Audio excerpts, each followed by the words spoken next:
other now since the 4th film.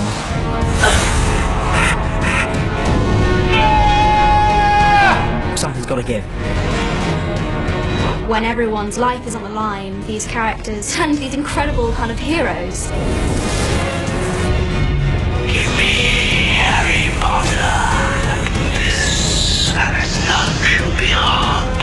Voldemort will destroy all Harry's friends if they try to protect him.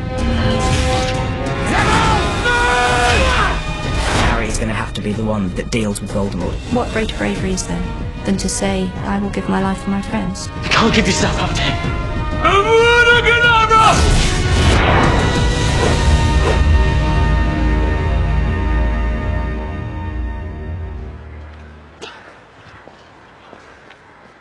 And Voldemort has finally won. He's got Harry dead in Hagrid's arms. He's proved to the world that he can beat this child who has perplexed him throughout these stories. When Hagrid comes out carrying Harry, it's the most depressing sight ever because it just looks like everything they fought for is gone and everyone else on the good side, say, they're just sort of struck dumb. They're all just standing there and Ginny runs out and she cries. No! Silence! Stupid girl! That was definitely a daunting moment to portray the complete loss that Ginny feels. Obviously already losing a brother in the battle and then now the main person that keeps her going is then gone. Harry Potter is dead.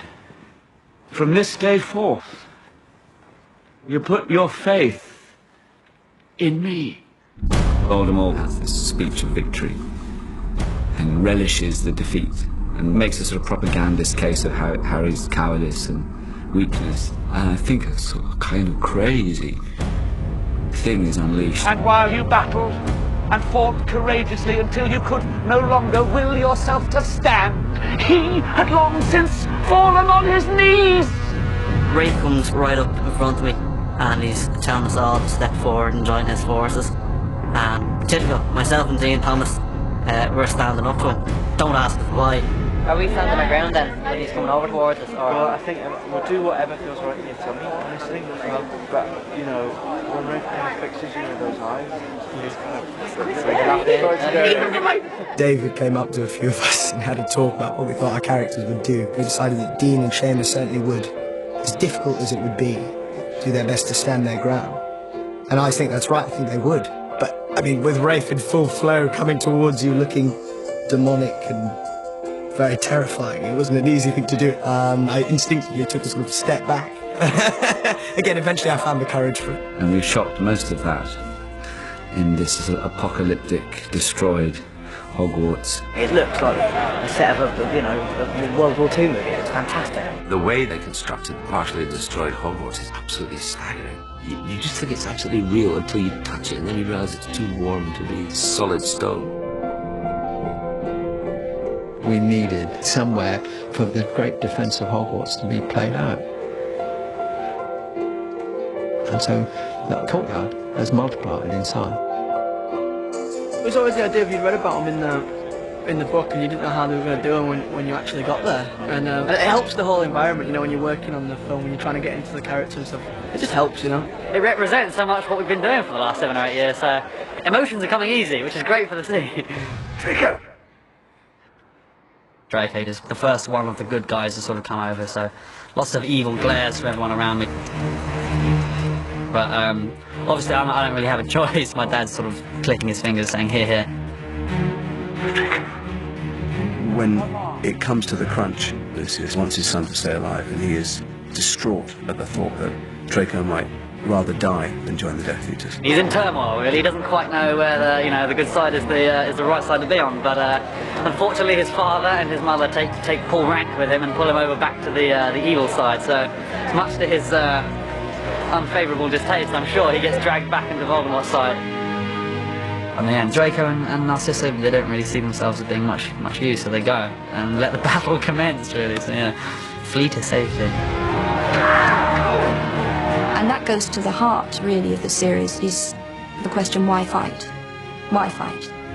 We accept the inevitability of evil in the world, and we accept that things can't always be fair. We accept that things will never be perfect. Why fight? Why fight? And that's a question that all of the characters answer in their different ways. And some characters say, I'm not fighting, I have to accept the inevitable. And other characters say, I will fight till I die. In this moment where the good guys are essentially defeated, Harry is dead, their leader gone, the only means by which to defeat them gone, and Neville stands up and confronts Voldemort. I'd like to say something. Neville was put into Gryffindor for a reason. You know, people who are in Gryffindor are the courageous ones, are the Lionhearts. But still, you didn't understand. He never seemed someone who deserved to be in this proud, heroic house of Gryffindor. This is not over! But then, after all he's gone through in the last year, he's still willing to throw himself into the breach and say, look, this is not over. We're going to fight until there's no breath left in our lungs. And at that moment, everyone realised he's willing to give his life up for the right thing. That is courage. It was just so different. There was fire blazing, there was rubble everywhere, there was the bodies of students laid just across the courtyard. And there was hundreds of Death Eaters coming marching up. Here we go, and action. It's an astonishing thing to be there doing those scenes. They're difficult things to coordinate with so many people there, hundreds of people in the courtyard. Alright, number one's all round, here we go. An enormous set, you know, so much going on. But it's fantastic to be in the middle of it because you're suddenly plunged into that world completely. Go, go, go!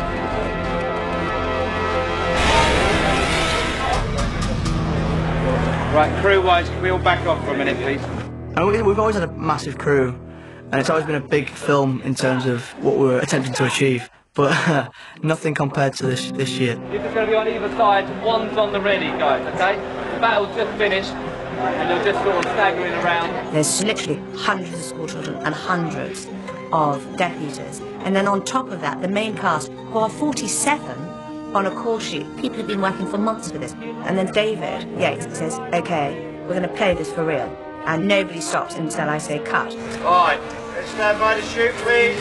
And then somebody suddenly says, and sound rolling. Camera rolling. And everybody waits for it. Ready, and action. And that is years of work for those few moments. And it's a privilege to be on those sets. It's a privilege because you're working with the best of the best. The skills we've been able to attract on these films are tremendous. The whole gamut of skills is really very high indeed. I remember when I first walked onto that courtyard set, to see it all trashed, all broken down, the rubble everywhere. I mean, the scale of it, it's something so grand and so spectacular and absolutely befitting to the finale of the story. There were a few stages along the way, but I did know that when you saw Hogwarts like that, I knew ultimately we weren't coming back. That scene will be a bit of a... It will be both, oh my god, isn't this awful, but at the same time, wow, look at all these people I recognise from the last 10 years. We have probably the best British cast that will ever be assembled together in one place. Ever. Ever. I mean, I don't think there will be anything like this ever again that will bring together so many kind of like top, the best there is British actors. You just think, well, I mean, this is going to be a fantastic day on set, and it is. I mean, makeup took for hours, no one cares. Everyone just sits down and catches up having breakfast. It also shows, I think, how much, no matter how small your involvement in these films has been, if you've been there since the beginning, you want to make sure that they turn out right. It's very fun, like having us all back together now, regrouping the whole family.